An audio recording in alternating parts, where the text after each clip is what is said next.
ఓహో home care cleaning products presents నా ప్రయాణం.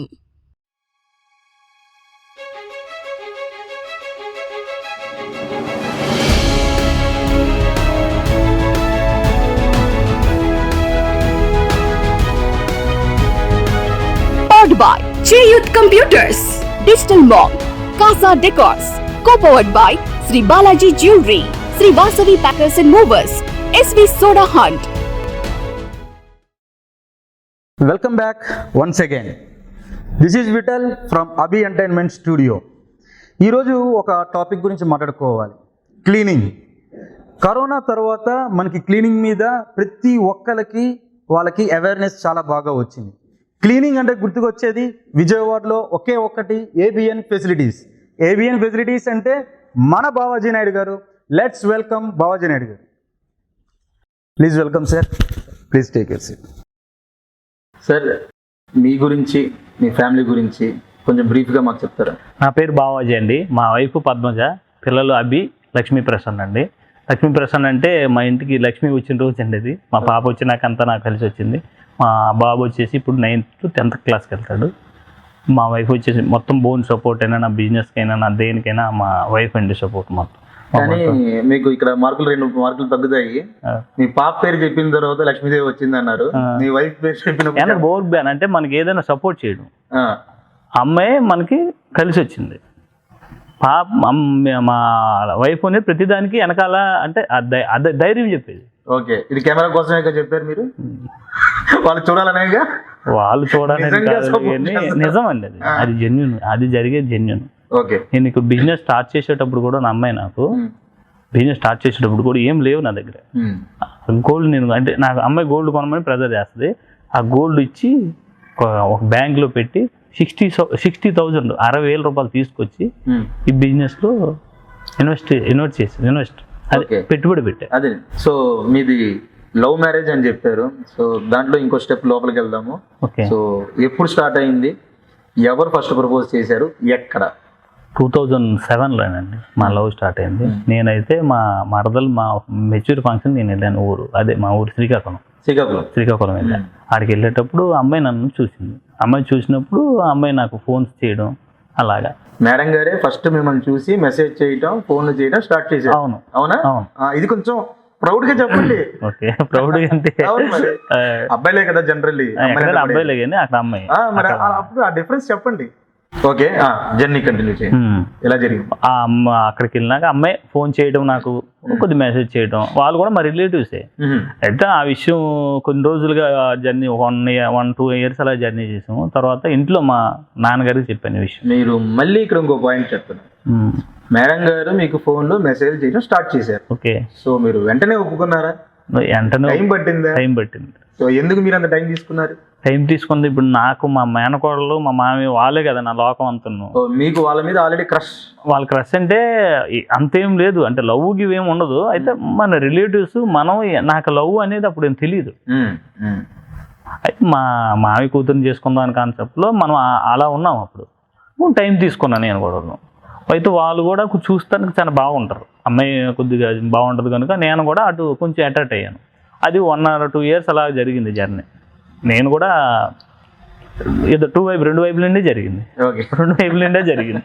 జరిగినప్పుడు నేను ఎక్కడి నుండి విజయవాడ నుండి నైట్ మా అమ్మ నాన్న కూడా చెప్పకుండా నైట్ ఏ ట్రైన్ దొరికితే ఆ ట్రైన్ వెళ్దాం, అమ్మాయి దగ్గరికి పొద్దున్నే వెళ్దాం. ఏదో అమ్మాయి వచ్చి సిటీలో నా కోసం వెయిట్ చేయడం, కలవడం. ఒక చిన్న ఫోను, ఆ రోజుల్లో నోకియా అంటే చిన్న మన కీప్యాడ్ ఫోన్ బాగుంటుందిగా, ఆ కీప్యాడ్ ఫోన్ అమ్మాయికి ఇచ్చి, నెంబర్ లేదు కదా, ఎక్కడి నుండో ఫోన్ చేయడం, ఎవరో ఫోన్ నుంచి చేయడం. అప్పుడు నేను ఇచ్చి అమ్మాయితో ఫోన్ చేపించి మాట్లాడాను. ఒక 2 years లవ్ ట్రాక్ నడిపాను. ఎవరికి దొరకకుండా ఫోన్లు. నాకు ఇక్కడ ఫోన్ మొబైల్ ఉందంటే అప్పుడు ఆ రోజుల్లో మొబైల్ అంటే చాలా ఇంట్లో ఉండేది. ఆ మొబైల్ ఏదో ఇంటికి వెళ్తే మాట్లాడేవాళ్ళం. అప్పుడు నేను కాయిన్ బాక్స్ దగ్గర కూర్చున్నా, ఒక 100 రూపీస్ చేంజ్ మార్చుకుని అలా వేస్తా మాట్లాడేవాడిని అండి. అలా మాట్లాడుతుంటే అసలు కాయిన్స్ అయిపోయి మనం అక్కడ చేసే చిన్న జాబ్. అప్పుడు ఇక్కడ ఆల్రెడీ చదువుకుంటున్నాం కదా మనం విజయవాడ. అలాగా కాయిన్స్ కూడా. అప్పుడు ఏం చదువుతున్నారు మీరు ఆ టైంకి? అప్పుడా నేను ఇంటర్మీడియట్ చదువుతున్నాను. ఓకే, ఇంటర్మీడియట్ లో జరిగిన ఒక లవ్ ట్రాక్. ఓకే, మళ్ళీ ఎప్పుడు అది మ్యారేజ్ గా మారింది? 2 years అయిపోయింది.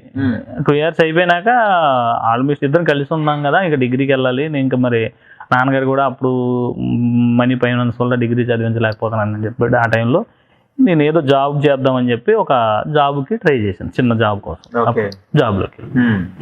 జాబ్లోకి వెళ్ళి ఒక సిమెంట్ షాప్లో ఒక గుమస్తాగా జాయిన్ అయ్యాను. చిన్న ఒక సిమెంట్ షాప్లో విజయవాడలోనే ఒక గుమస్తాగా జాయిన్ అయ్యాను. అక్కడ జాబ్ చేస్తా ఇంకొక 1 year అలాగే అట్లా ట్రాక్ నడిచింది. అది చెప్పండి కదా. లవ్ ట్రాక్ 1 year అలా నడిచింది. నడిచినాక నేను ఇంకా ఇది మళ్ళీ ఇంకా పీక్ వెళ్ళిపోతుంది కదా, సరే ఏదైనా జరగని మనం చేస్తాం జరిగింది కానీ ఇంకా మనకి ఎలాగప్పుడు ఇంచుమించు 20 years దాకా వచ్చేసినాయి ఇలాగ ఈ జర్నీలో. 20 years అయితే మా నాన్నగారికి ఇలాగ విషయం చెప్పాను, ఇది ఇలా సో ఇలా అమ్మాయి నేను ఇష్టపడతాను, ఒకసారి మాట్లాడు అని చెప్పి మాట్లాడాను. మా అమ్మ వైపు నుండి వాళ్ళ ఫ్యామిలీకి అయితే ఏమి ఇష్టం ఉండదు కదా, మా అమ్మకి చెప్తే అసలు నాన్న యాక్సెప్ట్ చేయరు ఇది. ఎందుకంటే వాళ్ళ అన్నయ్య కూతురు వాళ్ళ తమ్ముడు కూతురు, అదే అన్నయ్య కాదు వాళ్ళ తమ్ముడు కూతురు ఉంది, చేసుకోవాలన్న కాన్సెప్ట్ మా అమ్మకి ఇచ్చి, అదే మా నాన్నగారికి చెప్తే సరే చూద్దాం టైం ఉంది కదా ఇంకా అని అలాగా, అంటే ఇప్పుడు వయసు పెళ్లి వయసు కాదు కదా ఆగదామని చెప్పి వెయిట్ చేయించారు అలా. ఇంకా అలాగ కొన్ని రోజులు జర్నీ జరిగింది, ఇలాగ మాట్లాడతాను, నేను ఇక్కడ జాబ్ చేస్తాను, నేను ఫ్యామిలీ బాధ్యతలండి నాయే, నాన్నగారు నాయే. మీరు ఎంతమంది అండి? 3 అండి. మీరు, మా సిస్టర్, తమ్ముడు. మీరే పెద్ద? నేనే పెద్ద. ఫ్యామిలీ బాధ్యతలండి నాయే. ఎంత జీతం వచ్చినా సరే నేను ఇంట్లో ఇవ్వాలి. అందరము మా నాన్నగారు కష్టపడిన మా కోసం ఇక్కడ, అదే మా నాన్నగారు మా అమ్మగారు గురించి చెప్పాలి కొన్ని విషయాలు. చెప్పండి ప్లీజ్. నాన్నగారు అమ్మగారు ఇప్పుడు వాళ్ళు చదివించాలి, నేను చదవడానికి ఇంట్రెస్ట్ అయినా వాళ్ళు చదివించాలంటే వాళ్ళ దగ్గర కూడా ఫైనాన్షియల్గా సపోర్ట్ ఉండతేనే చదివారు కదా, వాళ్ళ సపోర్ట్ లేనప్పుడు నేను ఆ జాబ్లో జాయిన్ అవ్వాల్సి వచ్చింది కదా, మీకు అప్పుడు ముందే చెప్పాను కదా. ఆ జాబ్లో జాయిన్ అయినాక ఇప్పుడు మా నాన్నగారు కూడా కష్టపడి ఈరోజు మా నాన్నగారు ఈరోజు ఈ స్టేజ్లో నన్ను పెంచి ఎంతవరకు తీసుకొచ్చారనంటే అప్పుడు వాళ్ళ ఓన్లీ కష్టారీతంగా ఉండే విజయవాడలో వాళ్ళు కూడా ఒక కూలి పనికి వెళ్ళి చేశారండి. అమ్మగారు నాన్నగారు ఇద్దరు కూలి పని చేశారు. So now they are proud. మా అబ్బాయి సెటిల్ అయ్యాడు లైఫ్ లో. ఇప్పుడు మా నాన్న అవును చాలా హ్యాపీగా ఫీల్ అవుతుంది. అదే కదా పేరెంట్స్ అంతకు మించి ఇంకా దీని వెనకాల వాళ్ళ కష్టం ఉంది, చాలా కష్టం. ఖచ్చితంగా వాళ్ళ కష్టము ఉంది. అలాగే మీరు కూడా మళ్ళీ మా పేరెంట్స్ ని బాగా చూసుకోవాలి ఆ ఆలోచన నాకు కూడా తర్వాత వచ్చింది. ఇప్పుడు నాన్నగారు ఇక్కడ ఉండి ఈ కూలి పని చేసుకుని ఇక్కడ ఉండడం అవసరం లేదని చెప్పి మా ఊర్లో పొలం ఉంది, ఒక 5 ఎకరాల వరకు పొలం ఉంది. అక్కడ ఇది ఇలా కాదని చెప్పి మా పొలం అంతా అప్పుడు మా చెల్లి మ్యారేజ్కి వేరే వాళ్ళకి ఎంత మొత్తం అక్కడ ఊర్లో కౌలు అంటారు కదా వాళ్ళకి ఇచ్చేసాం. అది మళ్ళీ నేను ఇదంతా బిల్డ్ అయిన తర్వాత ఆ పొలం అంతా ఇచ్చేసి నాన్నగారి పొలం నువ్వు చేసుకో, మేము ఇక్కడ ఉంటాం, నీకు ఏం కావాలో మేము తమ్ముడు నేను ఇక్కడ ఉంటాం, నీకు ఏం కావాలో మేము సపోర్ట్ చేస్తాం అని చెప్పి ఇప్పుడు నాన్నగారు అక్కడ ఊళ్ళో ఉన్నారు, అమ్మగారు ఒక ఊళ్ళో ఉన్నారు, హ్యాపీ. మమ్మల్ని బాగా చూసుకుంటారు, మేము వాళ్ళని బాగానే చూసుకుంటాం. ఎంతమంది పిల్లలు అన్నారు? పాప బాబు. వాళ్ళ పేర్లు? అభి 9th క్లాస్ అండి. అభి 9th క్లాస్. వాడి పేరు ఇంకోటి వేదాంత్. మీరు ఇంటికి వెళ్ళాక ఖచ్చితంగా తనులు తింటారు. బాబు చేత అభి చెప్పారుగా. ఆడి పేరే ఇంకో పేరు ఉంది, వేదాంత్ నాయుడు. సో ఇది మర్చిపోయింది, ఖచ్చితంగా ఇంటికి వెళ్ళాక వేదాంత్ నాయుడు క్లీనింగ్ సర్వీస్ చేస్తాడు. వేదాంత నాయుడు, లక్ష్మీ ప్రసన్న, ప్రసన్న అని పిలుచుకుంటాం. తను ఏం చదువుతుంది? 8th class. బాబే పెద్ద. బాగా చదువుతారండి. బాబు అసలు టాప్. ఆడు రీసెంట్ గా మొన్న ప్రోగ్రెస్ రిపోర్ట్కి వెళ్తే 300 మార్క్స్ కి 296 వచ్చాయి. 2 మార్క్స్ తగ్గినాయి అని చెప్పేసి అక్కడ వెళ్ళి క్లాస్ లో గొడవాడి ఆ 2 మార్క్స్ కూడా వేయించుకున్నాను. గొడవాడి ప్రిన్సిపల్ అదే టీచర్స్ తోటి, నాతో గొడవాడాడు టీచర్ తో. సో నాతో గొడవాడి టీచర్స్ తీపిచ్చి మార్క్ లిస్ట్ ఎందుకు నా 2 మార్కులు తగ్గకూడదే కరెక్షన్ చేయించి 298 వేయించుకున్నాడు. 2 మార్క్స్ అంత బాగా చదువుతాడు. సో ప్లస్ చదివే కాకుండా గట్టిగా అడిగి మళ్ళీ మార్క్స్ తక్కువ వచ్చి ఎందుకు తక్కువ వచ్చి. Very nice. ఓకే. సో ఈ పోలికలు మీవా మేడం గారు? ఆ పోలికలు నాయేనండి. కావాల్సింది చేయించుకోవడం మా అమ్మ నాది కావాల్సింది నాదంటే నేను స్మూత్ గా చెప్తానండి, గట్టిగా మాట్లాడను. సారీ మా ఊడు కదా అమ్మ మిసెస్ రఫ్, గట్టిగా ఏం కావాలో అడిగిద్ది, ఓపెన్ గా అడిగిద్ది. నాకు ఇది కావాలి ఇలా చేయండి, చేయకపోతే ఎందుకు చేయలేదు నాకు అయినా కావాలి ఎలాగైనా చేయండి. సో ఇదంతా మీరు చెప్పినంత బానే ఉంది పిల్లల గురించి, కానీ మీ లవ్ ట్రాక్ లో మధ్యలో కట్ అయింది. ఆ సీన్ లోకి వెళ్దాం మళ్ళీ. సో ఎలా మీరు మళ్ళీ ఎవరిని ఒప్పించారా లేకపోతే ఒప్పించుకోకుండా పెళ్లి జరిగిందా? అదే మా నాన్నగారిని వెళ్ళి అడగమని చెప్పాను, నేను మా నాన్నగారు వెళ్ళాము. వెళ్తే వాళ్ళు మనకి అదే ఫ్యామిలీగా సరిపోరు అని చెప్పేసి నాన్న రిజెక్ట్ చేశారు, అది ఆ సంబంధం రిజెక్ట్ చేశారు వాళ్ళు. నాన్నగారు. ఓకే. మా నాన్నగారు వాళ్ళు హ్యాపీ, మా నాన్నగారు రిజెక్ట్ చేశాడు. అక్కడ నుండి కొన్ని ప్రెజర్ వచ్చి అప్పుడు అమ్మాయి నేను హైదరాబాద్ ఇద్దరు వెళ్ళామండి. హైదరాబాద్ వెళ్ళిపోయాను. 1 year వరకు ఎవరికీ తెలియదు. మరి ఎలాగా మీరు జాబ్కి వెళ్ళినట్లా? నేను మా ఇంట్లో నేను జాబ్కి వెళ్ళినట్టు. మేడం గారు అంటే వాళ్ళ వైపు నుండి తెలుసు, వాళ్ళకి నేను చెప్పేసి వాళ్ళ ఇంట్లో ఓకే, వాళ్ళ ఇంట్లో ఓకే, మీ ఇంట్లో ఇష్టం లేదు కాబట్టి జాబ్కి వెళ్తున్నాను శ్రీరామచంద్ర లాగా నేను వెళ్ళిపోయాను. సో ఆల్రెడీ అక్కడ మ్యారేజ్ అయిపోయిందా? మ్యారేజ్ అయిపోయింది హైదరాబాద్. అది కూడా నా ఫ్రెండ్ సపోర్ట్ తోటి హైదరాబాద్ వెళ్ళాను. ఒక 1 month ఫ్రెండ్ రూమ్ లోనే ఉన్నాను నేను. ఫ్రెండ్ రూమ్ లో వాడు సపోర్ట్ చేశాడు. తర్వాత కూడా వాళ్ళు కూడా ఇంట్లో అప్పుడు చాలా ఇబ్బంది కదండి, ఎన్ని రోజులు వాళ్ళని సపోర్ట్ చేస్తాను. తర్వాత నీకు ఆంజనేయ స్వామి గుడిలో పెళ్లి చేసుకున్నాను నేను, బ్రహ్మచారి. ఓకే. అందుకే బంధం బాగుంది. Very nice. సో ఫైనల్ గా మ్యారేజ్ ఇలాంటి పనిలో ఉండేది ఫ్రెండ్సే లేండి, కానీ చాలా కష్టపడ్డాను హైదరాబాద్ అండి. ఇప్పుడు మీ ఆ ఫ్రెండ్ కూడా ఇప్పుడు హ్యాపీ ఫీల్ అవుతారు. ఇన్నాళ్ళైనా మీరు మళ్ళీ ఆ ఫ్రెండ్ గురించి చెప్తున్నారు. పేరు చెప్పాడు. రీసెంట్ గా మా అమ్మాయి ఫంక్షన్ కూడా వచ్చాడు. మా అమ్మాయి చెప్పరా? దుర్గారావు గారు. ఓకే, ఒకసారి థ్యాంక్స్ చెప్పండి దుర్గారావు. థ్యాంక్ యూ దుర్గారావు గారు. సో నాయుడు గారు, ఇప్పుడు మీ క్లీనింగ్ సర్వీసెస్ గురించి, మీ బిజినెస్ అసలు ఎలా స్టార్ట్ చేశారు, ఇందులోకి ఎందుకు వచ్చారు? ఇందులోకి ఎందుకు రావడం కారణం అంటే, నేను హైదరాబాద్ వెళ్ళాను కదండి అమ్మాయిని, అప్పుడు నేను వెళ్ళిపోయాను కదా. అక్కడ వెళ్ళినాక ఒక జాబ్ కోసం నేను ట్రై చేశాను. ఎక్కడికి వెళ్ళినా జాబ్ ఎక్స్పీరియన్స్ కావాలంటాను, మనకి ఎక్స్పీరియన్స్ లేదు. మార్క్ లిస్ట్ లేని ఏమైనా మన సర్టిఫికేట్లు దేనికి పనికి రాలేదు ఆ రోజుల్లో. అక్కడ IBM అనే దాని కంపెనీలో నేను ఒక హౌస్ కీపింగ్ బాయ్గా ఆఫర్ వచ్చిందండి. అప్పుడు నా పరిస్థితి వల్ల నేను ఆ జాబ్లో జాయిన్ అవ్వాల్సిన అవసరం వచ్చింది. దాంట్లో చేస్తా నేను టెక్నికల్గా, ఇప్పుడు నేను చదువుకున్నాను కదా, దాని టెక్నికల్గా నేను చేసేసట్టు వాళ్ళ దగ్గర కూడా బాగా నాకు నచ్చి ఎమ్మంటే 1 year 1.5 yearలోనే ప్రమోట్ చేశారు ఒక సూపర్వైజర్గా. సూపర్వైజర్గా ప్రమోట్ చేశారు. సూపర్వైజర్గా చేస్తా ఇంకా హార్డ్ వర్క్ చేసి ఆ రోజులో నాకు శాలరీ వచ్చేసి 4,500 అండి. 2009లో 4,500. 4,500 శాలరీని నేను ఇంటికి 9,000 తీసుకెళ్ళాను. ఎలా? ఓటీ డబుల్ కష్టపడి. నాకు ఇంట్లో ఫ్యామిలీ అమ్మాయి, నేను మా వైఫ్ని చూసుకోవాలి కదా, నాకు ఆ శాలరీ సరిపోదు. హైదరాబాద్ అంటే మీకు తెలిసే ఉంటుంది, హైదరాబాద్ చాలదు. దానికోసం నేను ఓటీలు చేసి ఆ డబ్బులు 9,000 ఆ రోజుల్లో తీసుకొని హార్డ్ వర్క్ చూసి వాళ్ళు కూడా అప్రిషియేట్ చేసి నాకు కూడా ఇక్కడ మనకు టెస్ట్ మోల్ ఇచ్చిన బెస్ట్ ఎంప్లాయ్ అవార్డ్స్ అని ఇచ్చారండి. ప్రతి ఇయర్ కూడా నాకు బెస్ట్ ఎంప్లాయ్ మంత్లీ కూడా బెస్ట్ ఎంప్లాయ్ అవార్డు అని ఇచ్చేవారు. ఒక 500 రూపాయలు అవార్డుకి 500 రూపాయలు ఒక సర్టిఫికేట్ ఇచ్చేవారు. అలాగే నేను అక్కడ ఇంప్రూవ్ అయ్యి నేను దాంట్లోనే మళ్ళీ సూపర్వైజర్గా కూడా నేను హార్డ్ వర్క్ చేసినాక ఒక ఎగ్జిక్యూటివ్గా ప్రమోట్ చేశారా అదే కంపెనీలో. అది గోల్డెన్ స్టార్ అని వెండర్ తరఫున చేశాను నేను. ఆ కంపెనీ ఏంటి, దాని అది ఏం చేస్తుంది? ఆ కంపెనీ గోల్డెన్ స్టార్ అని హౌస్ కీపింగ్ ఫెసిలిటీ సర్వీసెస్. అది కూడా. సో మీ కెరీర్ అక్కడే స్టార్ట్ అయింది. ఆ కెమికల్స్ ఇప్పుడు నేను నేర్చుకున్న కెమికల్స్ అసలు ఎట్లా క్లీన్ చేయాలి, క్లీనింగ్ ఎలా చేయాలి అనేది అన్నీ అక్కడే నేను నేర్చుకున్నాను మొత్తం. బ్యాక్ బోన్ అలాగే జర్నీ అయింది. ఎగ్జిక్యూటివ్ అయ్యాను. మనము కూడా ఇది హౌస్ కీపింగ్ స్టార్ట్ చేయొచ్చు కదా విజయవాడలో. నేను వచ్చి విజయవాడలో సెటిల్ అయింది కదా, విజయవాడలో మనం కూడా చేయొచ్చు కదా, ఇక్కడ కంపెనీలు ఉండవు కదా అని నాకు ఒక ఆలోచన వచ్చి నేను విజయవాడ రావడం జరిగింది. అమ్మ నాన్న ఇక్కడే ఉన్నారు. ఎప్పుడు వచ్చారు? విజయవాడ 2013లో వచ్చి 2009లో అక్కడ జాబ్. సో 2013లో వచ్చారు. 2 years మీకు సఫిషియెంట్ సరిపోయింది. 2 years అయింది. 4 years 2013 4 years అబౌవ్ 5 years అవుతుంది. ఓకే. సో అదే అంటారు, మనం పొట్టకూడి కోసం జాబ్ జాయిన్ అయ్యి ఆ జాబ్ లో నుంచే మనం నాలెడ్జ్ తెలుసుకొని దాన్నే బిజినెస్ కింద పెట్టుకుని ఇప్పుడు మీరు ఒక విజయవాడలో ఒక ఎంపైర్ దీనికి చాలా టైం ఉంది. ఇలా నేను ఈ రోజు బిజినెస్ స్టార్ట్ చేసి సక్సెస్ అవడానికి కూడా చాలా టైం ఉంది మనకి. సో వన్స్ మీరు కంప్లీట్ చేసుకుని విజయవాడకి వచ్చేసాను. విజయవాడకి వచ్చిన తర్వాత డైరెక్ట్ గా బిజినెస్ స్టార్ట్ చేశారా, అదర్వైజ్? బిజినెస్ స్టార్ట్ చేద్దాం అనుకుని వచ్చానండి. చిన్న పాంప్లెట్లు ప్రింట్ చేశాను, తిరిగాను. అయితే మనకి రాగానే బిజినెస్ ఇవ్వాలంటే మనకి నమ్మకం, మనం ఎలా చేస్తాం ఏంటని కావాలి. మనం బిజినెస్ విజయవాడలో ఆ రోజు హౌస్ కీపింగ్ అంటే తెలియదు. 2013లో కొంతమందికి మన మురళి పెద్ద పెద్ద కంపెనీల వరకే తెలుసు కానీ చిన్నగా తెలియదు. అప్పుడు నేను కొన్ని పాంప్లెట్ అన్ని చేశాను. అయితే మనకి ఇక్కడ మార్కెట్ తెలుసుకోవాలి, ఇక్కడ మనకి సమ్ కావాలి, మనకి క్లయింట్స్ కావాలి, అసలు ఇది కాదు అని చెప్పి మళ్ళీ ఇక్కడ హౌస్ కీపింగ్ తాలూకు సంబంధించింది ఏదైనా కంపెనీ ఉందా అని సెర్చ్ చేశాను. నేను సెర్చ్ చేసినాక ఒక కంపెనీ ఇక్కడ ఉంటే దాంట్లో మళ్ళీ జాయిన్ అయ్యాను నేను. సో మళ్ళీ ఇక్కడికి వచ్చిన తర్వాత మళ్ళీ ఎంప్లాయ్ గా జాయిన్ అయ్యారు. ఎంప్లాయ్గా, మేనేజర్గా జాయిన్, మేనేజర్ అదే ఒక ఎంప్లాయ్ గా జాయిన్ అయ్యారు.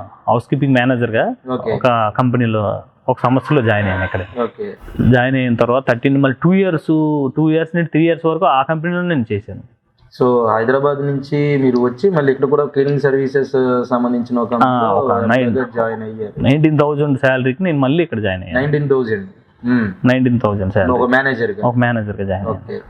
దెన్ అక్కడ నుంచి దాంట్లో కూడా అలాగా దాంట్లోనే కష్టపడి నేను, వాళ్ళు నాకు ఒక 5 man power 5 house keeping boys నాకు ఇచ్చి ఒక కంపెనీ అప్పచెప్తే నేను దాన్ని 50 మ్యాన్ పవర్ చేసి 50 housekeeping boys or males చేశాను. నేను అంతమందిని పెంచాను ఆ కంపెనీకి కూడాను.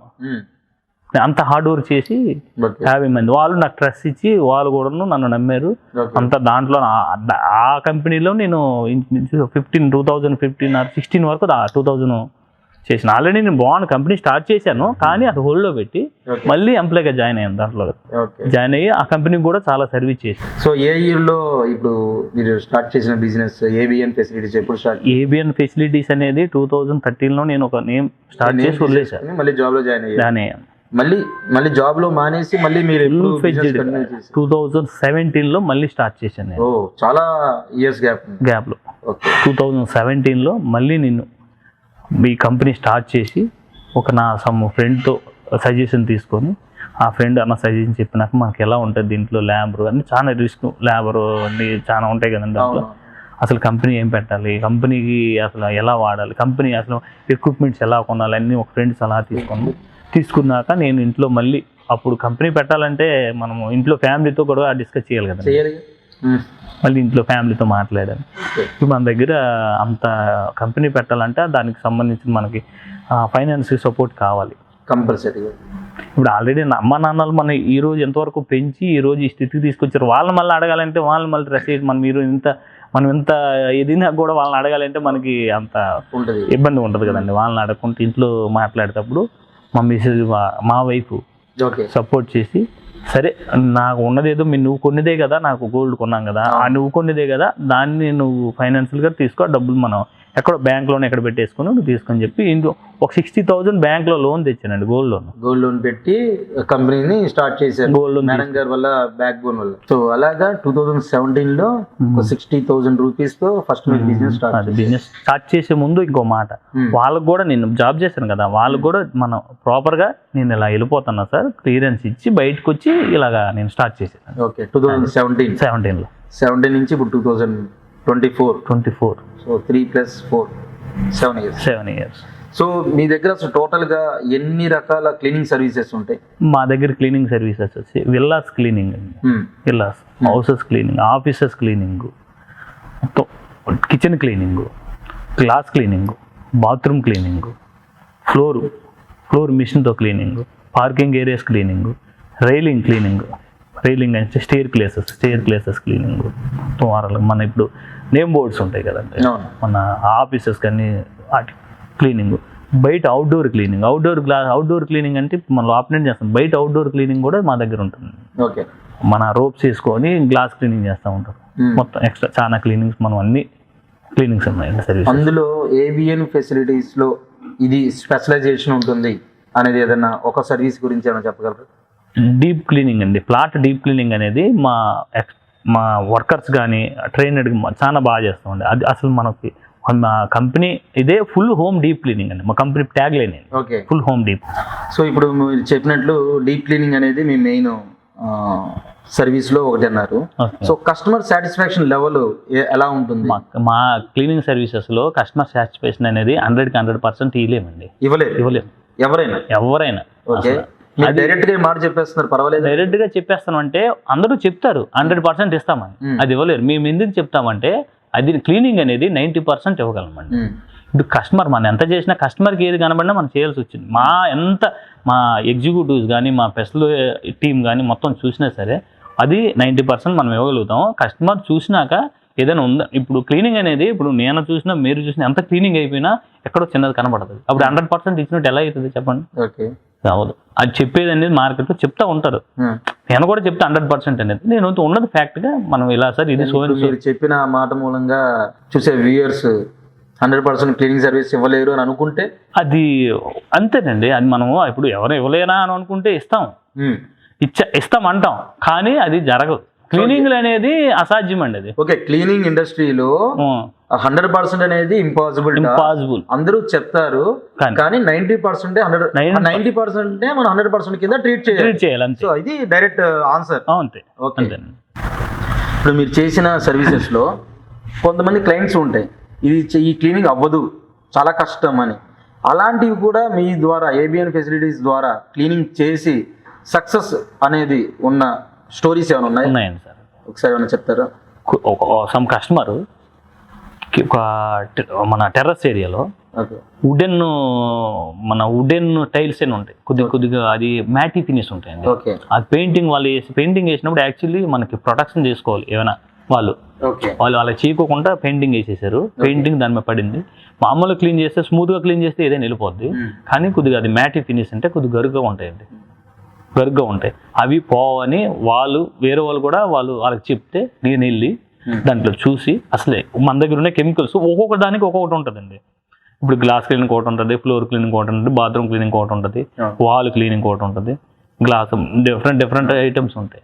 ఆ కెమికల్స్ని 2-3 మిక్స్ చేసి నేను సొల్యూషన్ చేసి ఆ కెమికల్స్ ద్వారా మా మిషన్, అదే క్లీనింగ్ మిషన్తో చేసి వాళ్ళు హ్యాపీగా ఫీల్ అయ్యారు. చాలామంది 2-3 సర్వీస్ వచ్చి వాళ్ళు చేయనంటే నేను అది చేసి చూపిస్తే చాలా హ్యాపీగా ఫీల్ అయ్యారండి. ఈ రోజు కూడా గుర్తు పెట్టుకొని వాళ్ళు నాకు ఈరోజు కేఎంఈ విల్లాస్ మంచి కంపెనీ, పెద్ద కంపెనీ. ఈ రోజు కూడా గుర్తు పెట్టుకున్న మేడం ఫోన్ చేసి నాకు మీకు ఏఎంసీ సర్వీస్ చేస్తానని చెప్పి రమ్మన్నారు. ఇవాళ ఇంతకు ముందు మీకు వెళ్ళి వచ్చాను నేను. Okay, very nice, congratulations. So అదే ఇంపాక్ట్ మీకు చేయలేరు అనుకున్నా కూడా మేము చేసినప్పుడే కదా అవి మంచి ఇంపాక్ట్ క్రియేట్ అయ్యి ఒక స్టోరీ. క్లీనింగ్ అనే దాంట్లో నేను చెప్పేది చెయ్యలేదు, ఇది పోదు అనేది ఉండదండి. ఓకే, చేయగలం. సో ఇప్పుడు మీరు ఇందాక కెమికల్స్ లిస్ట్ చాలా చెప్పారు, ఒక్కొక్క దానికి ఒక్కొక్క కెమికల్స్ ఉంటాయని. మీరు ఏ కంపెనీ కెమికల్స్ వాడుతుంటారు? హూహు కెమికల్స్ వాడతానండి, ప్లస్ టాస్కీ కెమికల్స్ కూడా వాడతానండి. ఓకే, అవి మన ప్రభుత్వంతో అప్రూవ్ వచ్చిన కెమికల్స్ అండి అవి కూడా. ఓకే, సో మీకు ప్రైజింగ్ విషయంలో కానీ క్వాలిటీ విషయంలో కానీ అవి బాగా?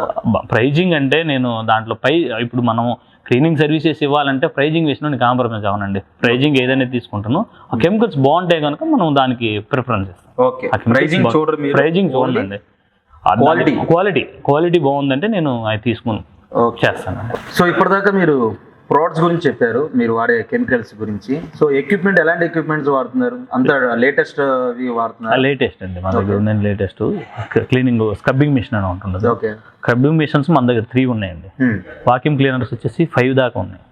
హ్యాండ్ మిషన్స్ వచ్చి 5 దాకా ఉన్నాయి. హ్యాండ్ మిషన్స్ అండి, హ్యాండ్తో వచ్చేసి హ్యాండ్తో కూడా మిషన్స్ ఉన్నాయి. ఇప్పుడు పెద్ద మిషన్ అంటే ఇప్పుడు స్క్రబ్బింగ్ అంటే పెద్దగా ఉంటుంది. ఆ మిషన్ కొన్ని చోట్లకి వెళ్ళదు, అది అదే ప్లేస్ చాలదు కదా. దాని ప్రకారం మనం హ్యాండ్ మిషన్ అని చిన్న మిషన్ దాంతో కూడా చేయొచ్చు. ఓకే, దాని మూలంగా ఎక్కువ డీప్ క్లీనింగ్ లో ఎక్కువ యూజ్ అవుతుంది. ఇప్పుడు పెద్ద ప్లేస్లో వేసిన మొత్తం మిషన్ వెళ్తుంది, చిన్న ప్లేస్లోకి వెళ్ళాలంటే అది ఒక తక్కువ ప్లేస్ ఉండేదానికి మిషన్ వెళ్ళని ప్లేస్లో కూడాను మనం క్లీన్ చేయాలంటే హ్యాండ్ స్క్రబ్బింగ్ మిషన్ వాడతాం. ఓకే, సో ఇప్పుడు మీరు ఈ క్లీనింగ్ ప్రాసెస్లో ఈ కెమికల్స్, ఈ మిషనరీస్ ఇవి వాడుతున్నప్పుడు సేఫ్టీ ప్రికాషన్స్ ఏం తీసుకుంటారు? అన్ని అది ముఖ్యం అండి. అసలు ఇప్పుడు మనం వాడేవన్నీ కెమికల్స్, అది ఏదైనా ఎవరికైనా ఇంజూరీ అవుతూ ఉంటుంది. గగుల్స్ అని, కళ్ళజోళ్ళు, మాస్క్, హ్యాండ్ గ్లౌజెస్ ప్రతిదీ వాడుతాం. ఓకే, సో సంబంధించి మీ దగ్గర పనిచేసే అందరికీ సేఫ్టీ అండి. ఇప్పుడు అవుట్ సైడ్ గ్లాస్ చేసేటప్పుడు బయట రోప్ వేసుకొని దిగుతాడంటే అతనికి చాలా సేఫ్టీ వాడాలి. సేఫ్టీ బెల్ట్లు అని, సేఫ్టీ మెజర్మెంట్స్ అని, హై క్వాలిటీ మనం చాలా కాస్ట్ చేసి కస్టమైజ్ చేసి మనం. ఎప్పుడన్నా దాని మూలంగా ఇష్యూస్ అయినవి ఏమన్నా మీకు? అసలు ఇప్పటి వరకు అటువంటి ఇష్యూస్ ఏం లేవండి ఇప్పటిదాకా. అసలు దానికి 2 సేఫ్టీస్ ఉంటాయి, బెల్ట్ ఉంటుంది ప్లస్ మళ్ళీ డ్రెస్ కూడా ఉంటుంది. ఓకే, సో మీరు మీ దగ్గర ఉన్న ఎంప్లాయీస్ గురించి సేఫ్టీ గురించి చెప్పారు. అట్ ద సేమ్ టైం అదే కెమికల్స్ కి ఆ ఇంట్లో ఉన్న మీ క్లయింట్ కూడా సేఫ్టీ ఉండాలి కదా, దాని ప్రికాషన్స్ ఎలా ఉంటుంది? మనకి మేము వాడే కెమికల్స్ అనేవి మేము చెప్పే కదండి, ఓహో కెమికల్స్ అంటే అవి న్యూట్రల్ కెమికల్స్ అండి. వాళ్ళు ఆల్రెడీ కెమికల్స్ వాళ్ళు అసలు మన గవర్నమెంట్ సర్టిఫికేట్ చేసి ఇచ్చిన కెమికల్స్, న్యూట్రల్ కెమికల్స్. దానివల్ల ఏమి డ్యామేజ్ అవ్వవు. డ్యామేజ్ అయ్యే కెమికల్స్ మన లోకల్ కెమికల్స్, చాలా మంది cleaning service local chemicals acid అని, పెనాయిల్ అని వాడుతూ ఉంటాం. అవి మనం అసలు వాడమండి. నేను చెప్పే కదండి, కెమికల్స్ అనే దాంట్లో కాస్ట్ అనేది నేను చూడను. కస్టమర్ సాటిస్ఫైని మన దగ్గర చేసే వర్కర్స్ సేఫ్టీ ప్రకారంగా మనం వాడతాం. నైస్. సో మీరు ప్రొడక్ట్స్ గురించి అలాగే ఎక్విప్మెంట్ గురించి చెప్పారు, బాగుంది. సేఫ్టీ గురించి కూడా చెప్పారు. బట్ ఈ క్లీనింగ్ ప్రాసెస్ అంతా చేసిన తర్వాత దానికంటూ ఒక సస్టైనబిలిటీ ఉంటుంది కదా, అంటే ఎన్ని రోజుల వరకు అది మళ్ళీ ఆ క్లీనింగ్నెస్ మెయింటైన్ అవుతుంది అని. సో దాని గురించి మీరు ఏం ఇప్పుడు చెప్పారు? దాని గురించి అంటే యూజెస్ గురించి అండి, మనం యూజ్ చేసిన దాన్ని బట్టి అది మళ్ళీ చేయాలని వస్తుంది. ఇప్పుడు యూజ్ చేయలేదు మేము క్లీన్ చేసినాక ఒక బాత్రూమ్ ఉంది దానికి, అది డోర్ పెట్టి ఉంది, అది ఎన్ని రోజులైనా అలాగే ఉంటుంది. ఓకే. యూజ్ చేశారు అనుకోండి, వచ్చి ఇప్పుడు 2 members 3 members వచ్చి దానికి 1 month 2 months అలాగే మనం టైం అనేది దానికి సఫిషియెంట్గా ఇవ్వలేమండి. యూజెస్ని బట్టి మనం చేసుకుంటాం. ఓకే. అంతే. జనరల్గా డీప్ క్లీనింగ్ అనేది మీరు మేజర్గా మన సర్వీసెస్లో మేజర్గాని మీరు చెప్తూ ఉంటారు. సో ఆ డీప్ క్లీనింగ్ సర్వీసెస్కి ఒక హాల్ లాంటి ప్లేస్ ఉందనుకోండి, దాంట్లో ఎన్నాళ్ళకి ఒకసారి చేయించుకోవాలి యాజ్ రెగ్యులర్గా ఒక ఇంట్లో ఒక అపార్ట్మెంట్లో వాళ్ళు, ఇంట్లో ఒక అపార్ట్మెంట్లో వాళ్ళు 2 or 3 months ఒకసారి చేయించుకుంటే బాగుంటుంది. 2 or 3 months. ఎందుకంటే ఇల్లు అన్నాక రోజు క్లీనింగ్ అయితే రోజు మామూలు క్లీనింగ్ వేరు, డీప్ క్లీనింగ్ అంటే 2 or 3 months ఒకసారి చేసుకుంటే బాగుంటుంది. డిఫరెన్స్ ఏంటండి? జనరల్ క్లీనింగ్ అంటే నార్మల్గా ఇప్పుడు మనం ఊడ్చి మాపింగ్ చేస్తారండి, ఉన్న డస్ట్ వరకే పోతుంది. డీప్ క్లీనింగ్ అదే మన జనరల్ క్లీనింగ్ అండి. డీప్ క్లీనింగ్ అనేది దానికి పట్టిన డస్ట్ మొత్తం మనం పోతుంది మనం చేసేటప్పుడు. అంటే మనం ఏం చేస్తే ఆ కెమికల్స్ కానీ మిషనరీ వాడతాం కదా, అది స్క్రబ్ చేసేటప్పుడు టైల్స్ ఉన్న మురుగు, దానికి పట్టిన మురుగు కూడా పోతుంది. కార్నర్స్ అయ్యింది. ఇప్పుడు ఇంట్లో పని మనిషి ఉందండి, జస్ట్ రోజు ఒక క్లాత్ పెట్టి తుడుస్తుంది, జస్ట్ మాపింగ్ చేస్తుంది, జస్ట్ అంతవరకే. అది కాకుండా సఫిషియెంట్గా క్లీనింగ్ కావాలంటే వాళ్ళకి అంతమంది చేయలేరు, వాళ్ళకి తెలియదు కదా ఏం కెమికల్స్ వాడాలి, ఎలాగ వాడాలి, ఇంట్లో వాళ్ళకి తెలియదు. దాని ప్రకారం మనం చెప్తే మనం వెళ్ళి క్లీన్ చేస్తాం. 2 to 3 months ఒకసారి క్లీనింగ్ చేయించుకుంటే బాగుంటుంది. ఓకే. సో ఇవన్నీ చేయడానికి మీకు టీం కావాలి. ప్రెసెంట్ మీ దగ్గర ఎంతమంది టీం ఉన్నారు? మా దగ్గర అండి టీము 20 members దాకా ఉన్నారు. 20 members అంటే 20 members 4 teams అవుతాయండి. ఓకే. 5 4 teams. ఈ రోజు నాకు కస్టమర్ అదే 5 members కూడా నాకు కస్టమర్స్ ఫోన్ చేసి మనకి సర్వీస్ కావాలన్నా నేను ప్రొవైడ్ చేయగలుగుతాను. 20 members. ఓకే.